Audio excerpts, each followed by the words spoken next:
Welcome to the Global Glad, un podcast internacional sobre spirits dove condividiamo historias y tradizioni made in English con un toque de español, italiano y un accenno de francés. Chin chin.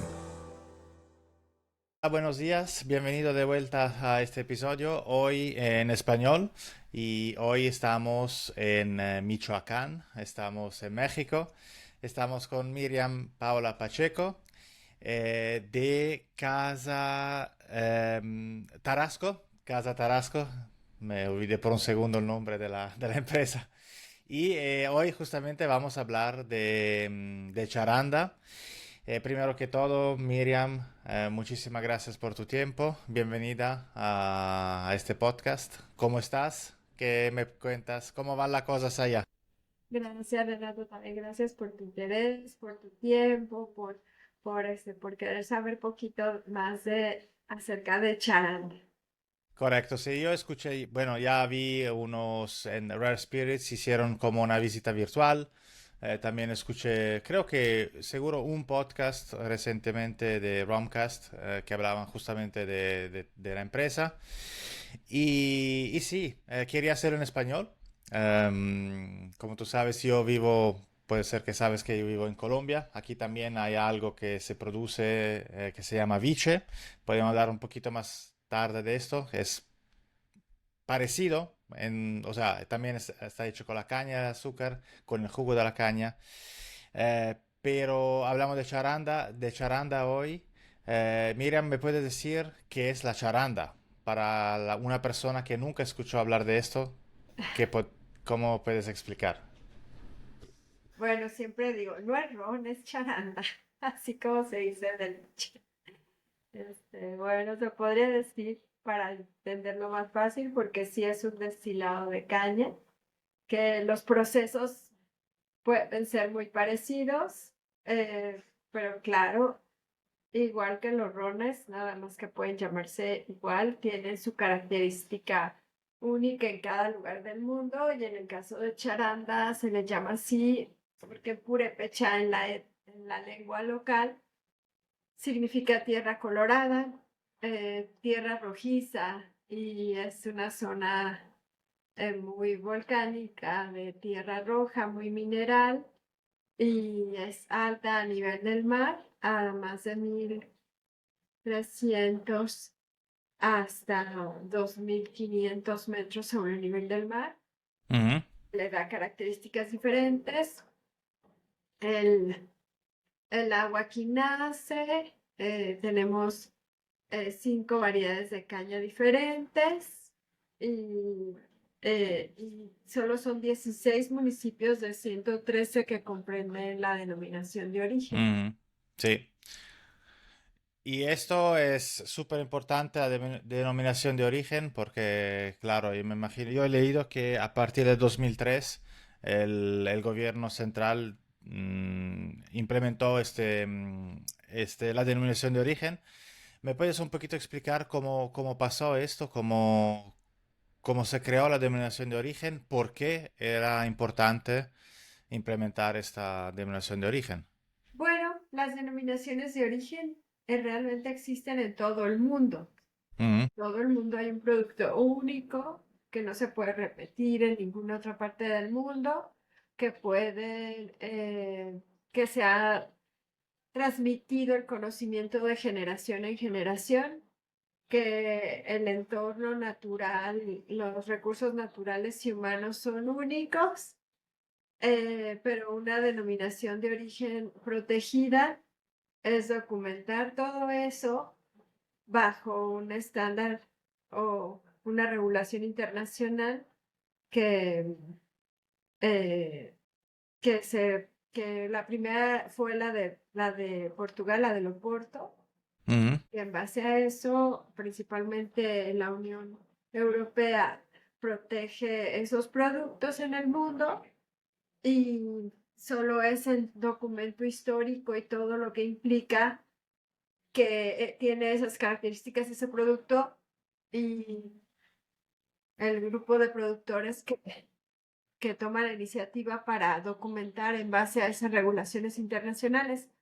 Pero en realidad, por ejemplo, no sé, El beach que dices de Colombia podría tener todas las características para tener una denominación de origen protegida, pero no han hecho el trámite. Ujú, sí. Pues, como productores, bueno, mi familia, mis hermanos mayores, mi papá y otros productores que ya fallecieron, pues tuvieron años haciendo ese esfuerzo de proteger el producto bajo una denominación de origen. Ujú. Ahorita Y que dos productores o tres decían que eran, ya prácticamente hay poquísimos productores en la zona. entonces la Casa Tarasco fue fundada en 1907, ¿es correcto? Sí, ¿Me puedes contar un poquito cómo empezó todo? Sé que sí, desde siempre fue la misma familia, si no estoy mal. sí, ¿Me acá. puedes... Ah, ok, pero los No, primeros, él es mi bisabuelo. tu bisabuelo, Ujú. ¿me Su puedes papá. un poquito explicar cómo empezó todo? ¿Y por qué la caña de azúcar? ¿Por qué no el agave, por ejemplo? ¿Por qué no el tequila? ¿Cómo fue un poquito la génesis de Casa Tarasco? Su familia, su papá y otras generaciones anteriores a él, solo mezcal, solo Ujú, producían mezcal. ok. A partir de 1907, él comienza a producir, bueno, ¿cómo le dicen en Colombia? Panela, Panela, correcto, sí. El pilloncillo, la panela. piloncillo, Ujú, y a producir destilados de caña con la misma forma en la que él sabía producir el mezcal, con alambiques más sencillos que podían ser con algo metálico, quizá con un plato arriba, pero básicamente eran con el estilo filipino. Sí. ok. Y esto entonces llevó a producir perdón, un destilado. Destilado de caña de azúcar, porque en esa época tenía un poco más de margen de utilidad que lo que Ajá, tenía el mezcal. ok, sí. Y en el transcurso de estos más de un siglo, después de entonces, intermitentemente se ha hecho de productos de agave y luego se han dejado y luego se han hecho solo de caña y de agave y ahorita producimos mezcal y producimos de caña de azúcar, pero también en una época también tequila. Ok, yo viajé bastante en México antes de venir a Colombia y estuve en la región, bueno, en Oaxaca, y ahí me interesé mucho a todo lo que es el destilado de agave, el mezcal. Eh, Michoacán tiene una denominación de origen. O sea, yo sé que la tequila se puede producir solamente en unas zonas del país y el mezcal en otras zonas. Tú me estabas justamente hablando que estaban produciendo ambos, tequila y mezcal. ¿Es posible producir por la denominación de origen ambos en Michoacán? O... En Michoacán se puede producir en ciertas zonas tequila, en ciertas zonas mezcal y en ciertas zonas, en la más chiquita, charanda. Ok, Charanda solo 16 municipios. Pero correcto. sí, en este caso producemos mezcal cerca, aquí a una hora más o menos de aquí de la destiladora, y el tequila se producía en Guadalajara, pero Ujú, hay una zona aquí que hace límite con Jalisco, donde se puede producir agave y destilar también. ok. La denominación de origen más grande del mundo es el mezcal. Ujú, Casi comprende todo el país, muchos estados del país. ok, perfecto. Y como te decía, mucha gente como que no tiene en mente a México como un productor de ron, porque nosotros no le llamamos ron, le llamamos, igual que en Colombia, más bien aguardiente o chinguito en épocas de la colonia o charanda, pero es raro llamarlo ron, más bien ha sido por una cuestión por ejemplo, en el caso de Estados Unidos, de que no nos aceptó ni Europa la palabra charanda No como lo aceptaron, no lo no aceptaron. la TTP, entonces se puso entre comillas ron Ok. para poder exportar.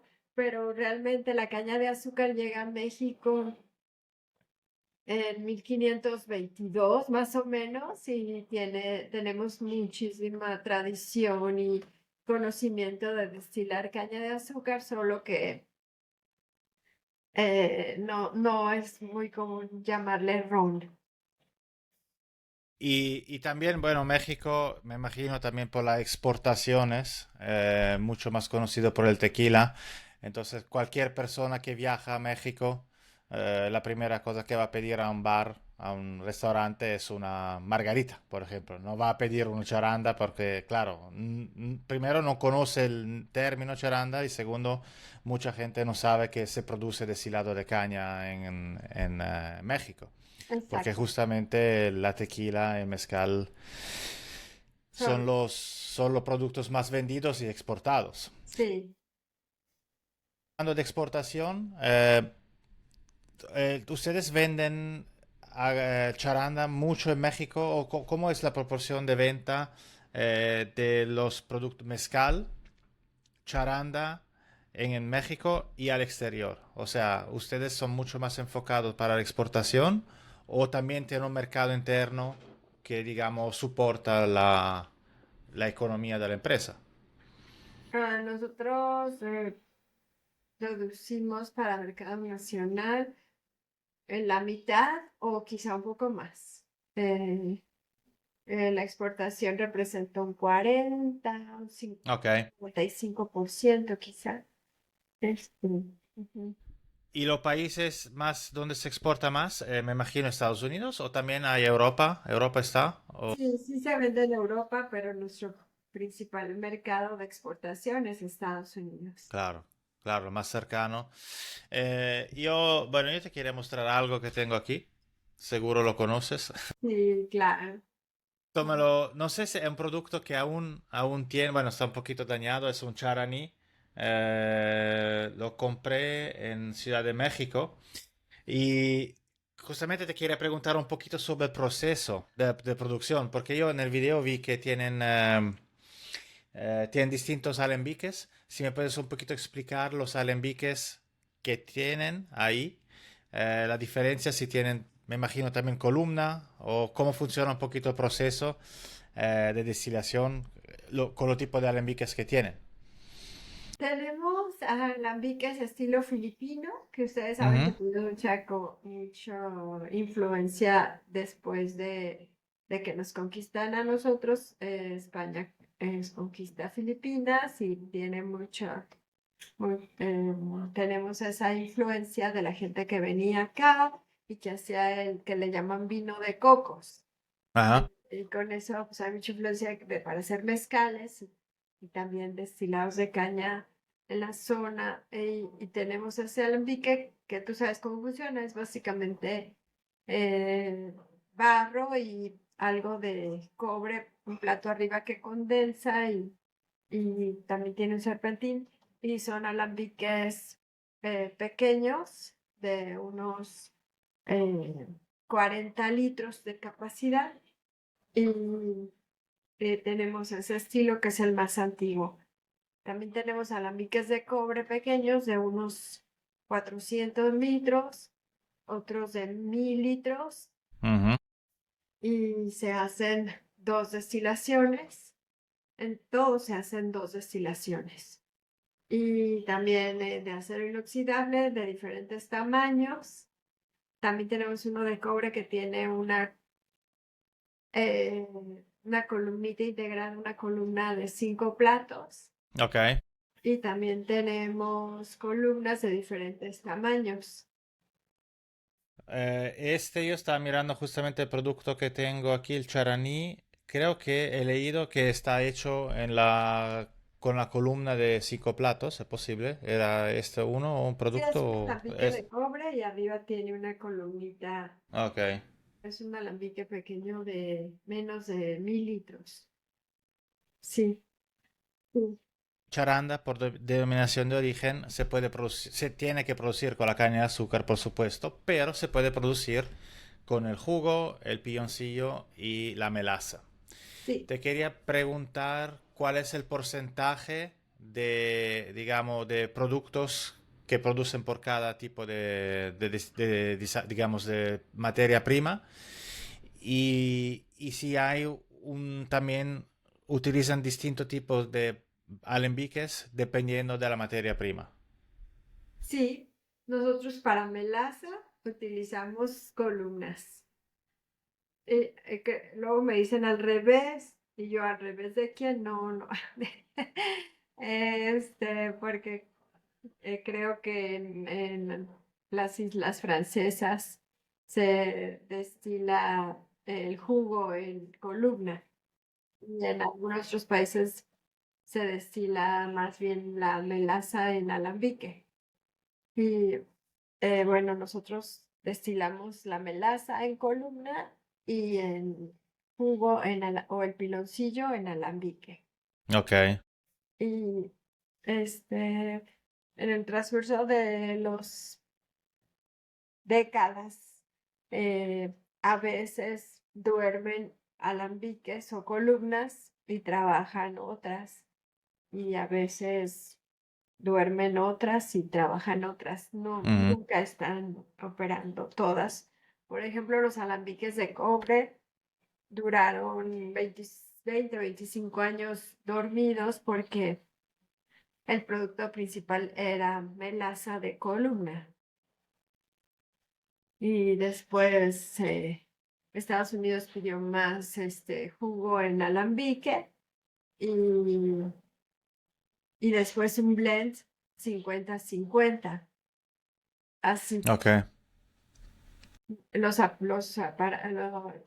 el equipo que tenemos no siempre está funcionando todo y pueden pasar muchos años que algunos estén sin operar Años. o décadas. Entonces, la caña de azúcar. Te hago un ejemplo, por ejemplo, aquí en Colombia, en la zona de Cali, se produce caña de azúcar todo el año, nunca para.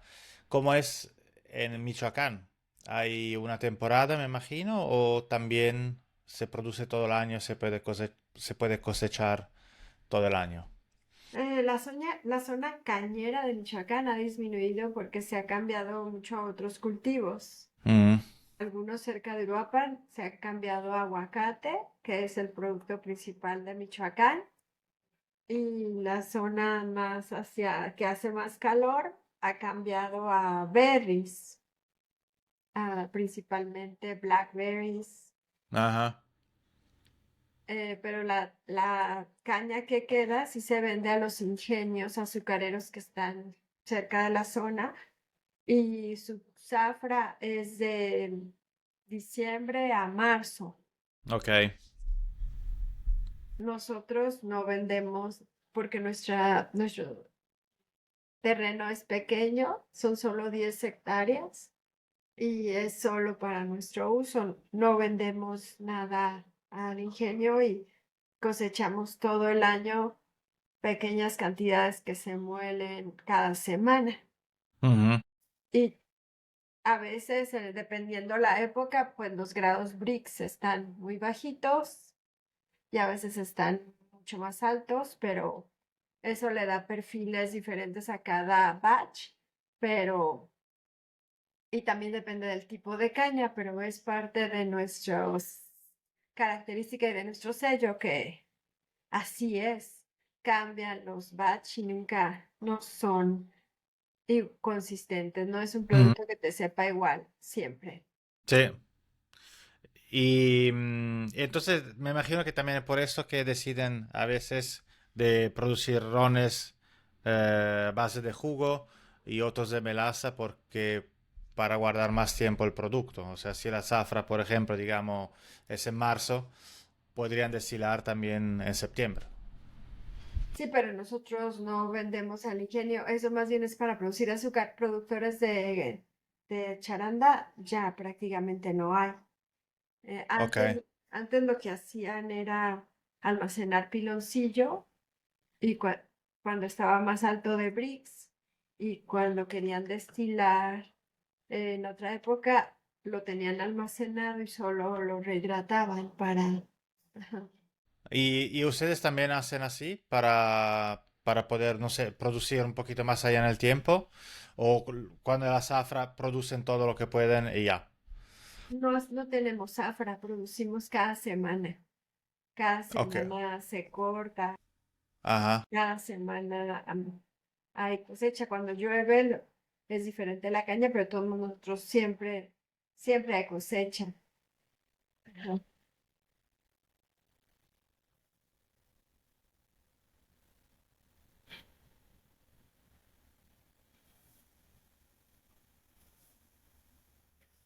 No, solo lo que el cliente pida, solo lo que el cliente pida, depende de Ok. los pedidos. Ujú. Ok.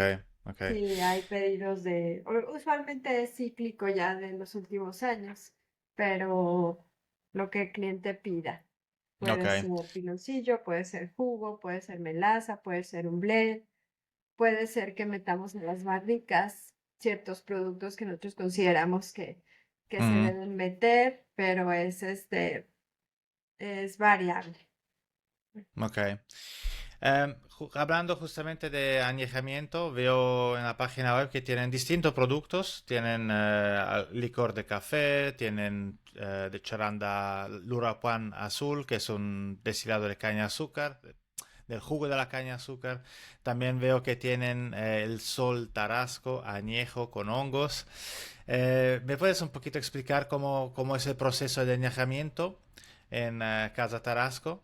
¿Qué tipo de barrica utilizan? Y el añejamiento promedio, ¿cuántos años añejan sus productos? El añejamiento promedio son 4 años más o menos, pero ahí tenemos desde un año, dos. También es muy variable, Ujú. depende del cliente, de lo que busca, pero no utilizamos el sistema Solera, somos una empresa chiquita y solo tenemos de 400 a 500 barriles, y son directos. La mayoría son americanos y contuvieron whisky bourbon, ex bourbon Ujú. Sí, o Tennessee, ok. pero es su gran mayoría. Tenemos otros mujeres, mayores que tuvieron un hijo, una que se llama Toshari, algunos mesa franceses, eh, algunos de cachaza. Eh, Ujú. tenemos pues hacer diferentes, pero tenemos dos de tequila Fortaleza, cuatro de Cascahuín, porque también hacemos colaboraciones con ciertos amigos que producen tequila y intercambiamos barriles. Ujú. Y te quería preguntar sobre el producto de hongos. O sea, yo te dije que viajé por México bastante tiempo y vi que el hongo, bueno, hay distintos tipos de hongos, pero este hongo creo que tiene es como medicinal. Sí. ¿Es correcto? ¿Me puedes un poquito contar también sobre la génesis de ese producto? Porque es algo que no se ve mucho, un ron añejo infusionado con hongos, como nunca lo probé. Me gustaría saber un poquito más. Luego escuchan hongos y la gente le tiene temor de pensar que son alucinógenos. Tristemente no son alucinógenos. Pero, Tristemente. pero es una cuestión como de hacer un homenaje a los hongos, que es muy importante para nuestra cultura mexicana, para la cultura en Michoacán.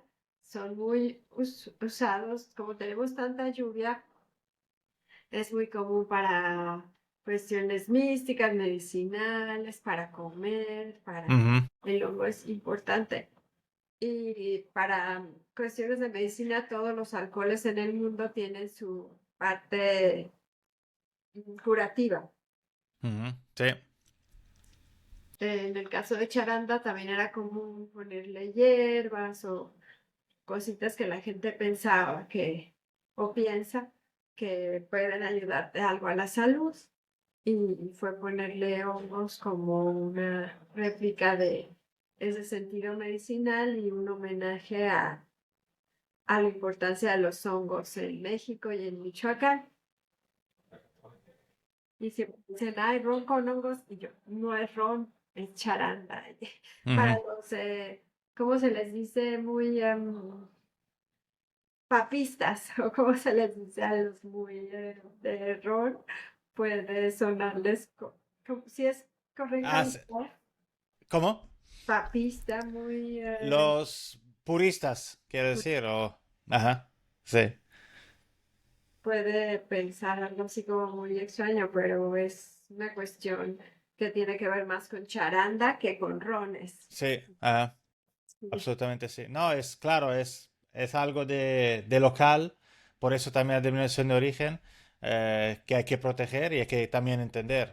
Sí, claro, podría ser un ron, pero es como mucho, por ejemplo, tipo de brandies, hay mil tipos de brandies, no son todo de uva, también hay brandies de manzana y puede ser que se han hecho en una región con un tipo de, no sé yo, levadura que le da un aspecto distinto. Entonces, sí, son cosas que hay que aprender, que hay que enseñar a la persona también que un charanda no es igual a un viche aquí en Colombia, por ejemplo. Aquí también el viche se produce con el jugo de la caña, pero no siempre solamente el jugo, también se cose hasta que se ponga más denso. No digo hasta el piloncillo o la panela, pero melao. exactamente, sí. Entonces, hay distintas, es viche, sí, pero en el Pacífico colombiano el viche puede ser producido de distintas maneras, justamente también por el tema de BRICS.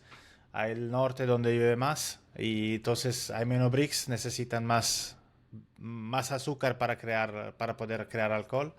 Y eso es también lo que hace un producto local, único en el mundo y eso también que es difícil a veces explicar a la persona, ¿no? Al cliente, Sí, que es un producto charanda. sí. Me estaba diciendo que casi nadie más produce charanda porque justamente es mucho más rentable producir aguacate u otros productos. ¿Cómo ves el futuro? ¿Es una oportunidad para ustedes o es más una amenaza? Siempre es importante tener un grupo de productores que nos apoyamos. Nunca ver a tus colegas como amenaza es una cuestión que ya no procede. Claro. Ya, porque lejos de eso es apoyarse, buscar que que esté mejor la industria, que se busquen todos juntos cosas y estando solos, pues es difícil muchas cosas. Ujú. Pero pues ahorita es lo que nos toca, protegerla, rescatarla y no lo hacemos por ahora juntos, lo hacemos con las personas como tú, como los clientes, como los consumidores, con todos que lo valoran y lo rescatan, aunque los productores seamos pocos ahora. Mm. ¿Cuántos productores hay en total? Yo creo que solo tres.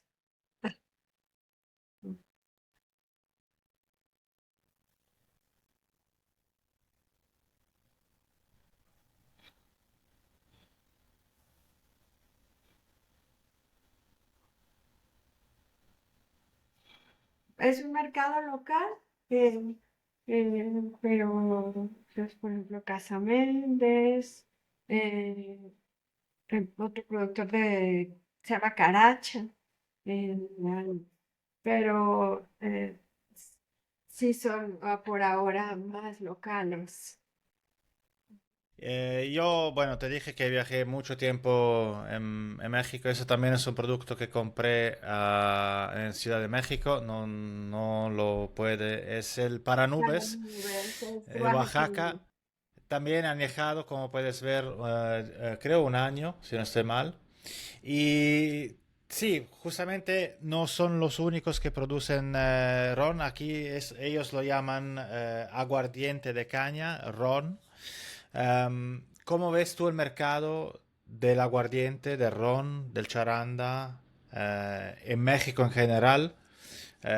Digamos en 5 años. Hay también una idea de expandir un poquito más hacia Europa.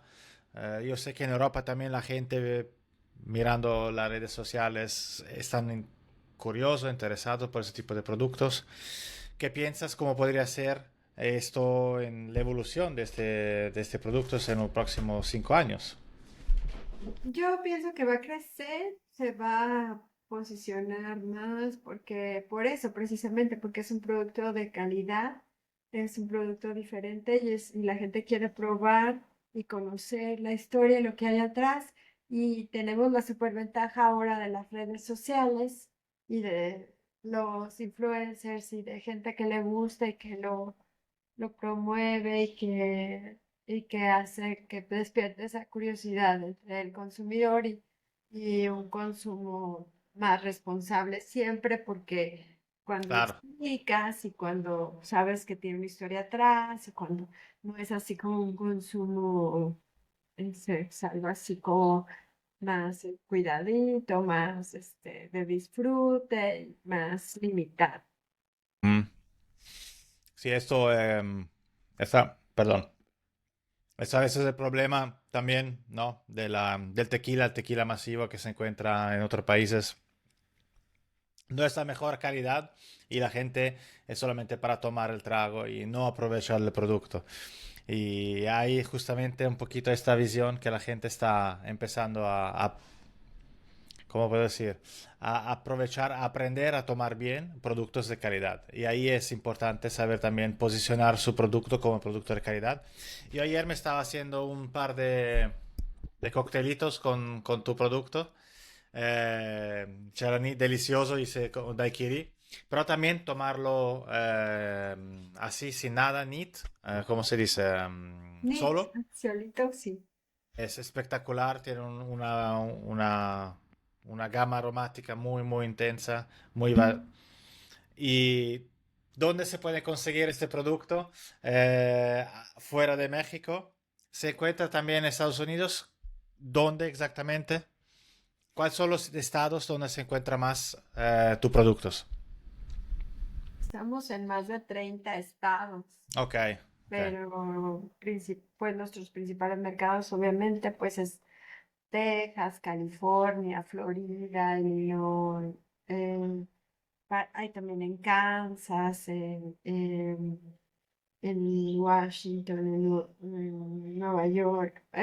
Ya ha crecido y cada vez hay más estados que lo han Mm. tomado y ahí va. Bueno, no quiero hablar de política, pero mirando un poquito la situación en Estados Unidos, hay ahora una idea también de diversificar un poquito los mercados y ya pensaron irse hacia Europa.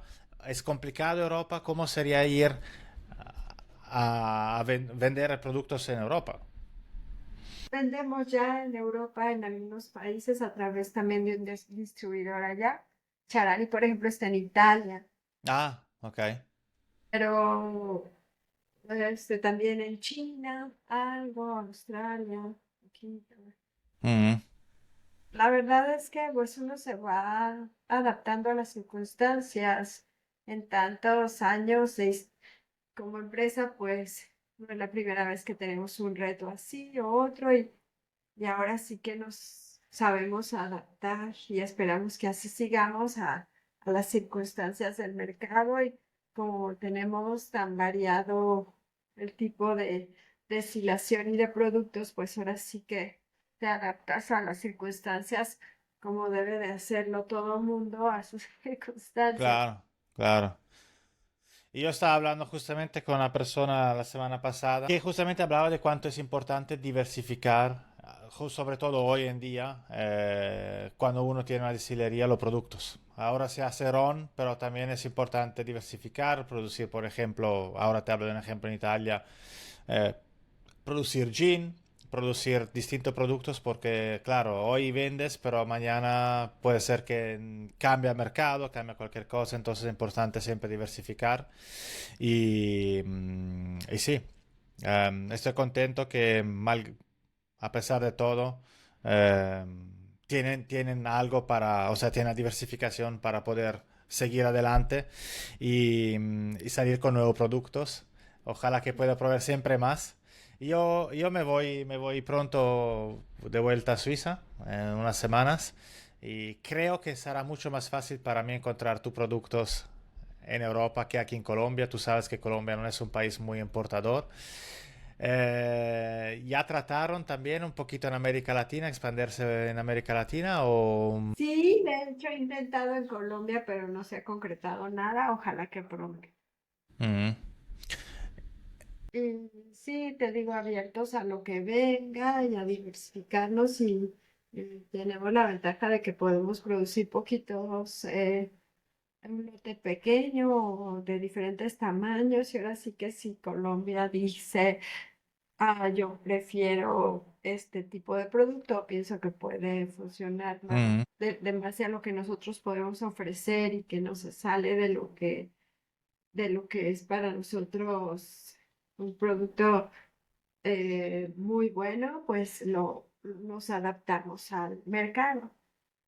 O sea, ustedes podrían trabajar a la demanda, por ejemplo, no sé, digamos que a mí me gustaría como privado comprarle ron, una marca mía, eh, se podría hacer o No hacemos, no hacemos maquilas, Ok, pero private labels no.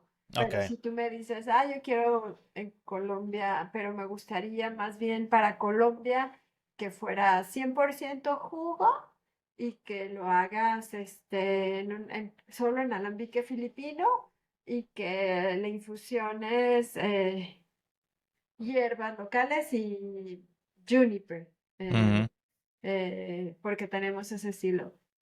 O sí. sea, está dentro de lo que yo puedo ofrecer y me dices, lo quiero a 50 grados. Ujú. Y me gustaría que la botella fuera más bajita porque acá les gusta más así y que sea algo que se vea, no sé, pero dentro de lo que nosotros podemos ofrecer Claro. con nuestras marcas, pero que se adapte al mercado.